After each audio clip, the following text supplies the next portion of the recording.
గతంలో చూసేవాళ్ళం మనం.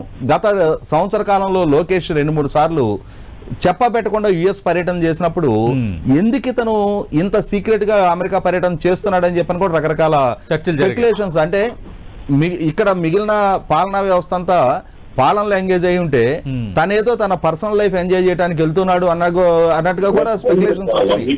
కానీ వాస్తవ రూపంగా ఈ గూగుల్ డేటా సెంటర్ మెటీరియలైజ్ అయిన తర్వాత కానీ తను ఎందుకు యుఎస్ పర్యటనకి వెళ్ళింది మనకు అర్థం కాల.